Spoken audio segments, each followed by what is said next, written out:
मिथिला में एकटा व्यवहारिक होइ छै जे महुअक काल में पैर धोअत, ताहि पर के एकटा हम गीत गबै छी।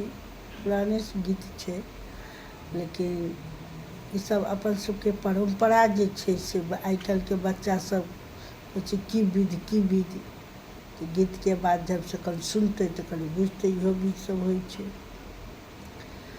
हम छी ज्योति सोति के बेटी, अहाँ गरीबक बेटा, अहाँ गरीबक बेटा, कोना चरण पखारब छोट बभना के।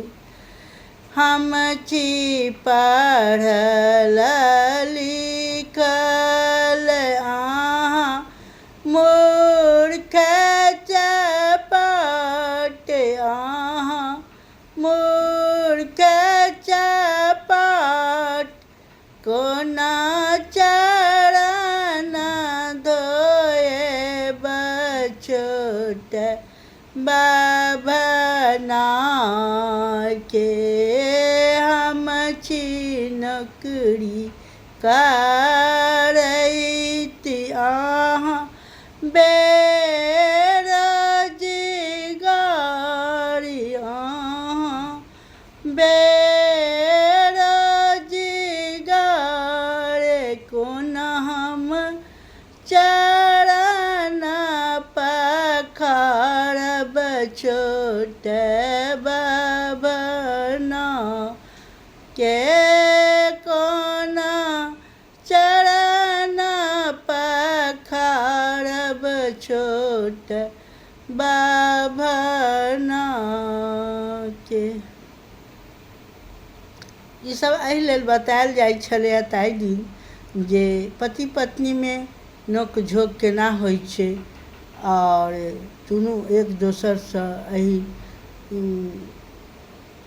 मिलजुल के रहै छै। तऽ पहिले तऽ शादी से पहिले बातचीत नहीं होइ छलै, एहि गीत के माध्यम से सबके बुझायल जाइ छलै जे पति पत्नी के पैर धोइ छलै, पति के पत्नी धोलक, पति पत्नी के धोलक, एक दोसर के बुझलक समझलक। ई परम्परा सब छलैया और अखनो विध होइते छै। महुअक होइ छै तखन मुक्का लऽ कऽ मारलक, ई सब विध सब होइ छलै जे एहि काल में बड़ सब पहचानाइ छलखिन जे के बड़ रामचंद्र जी रहथिन, शंकर भगवान रहथिन, हुनको सबके ई विध भेल छनि। तऽ ई विध सब भेल छनि बाबा दादा परबाबा सबके। तऽ ई विध बियाह काल में बड़ सम रहै छै, कनिया सम रहै छै, ओहि काल में बुझा जाइ छै जे बड़ कनिया केहन छै। तऽ पैर धोआ काल के गीत महुअक काल के।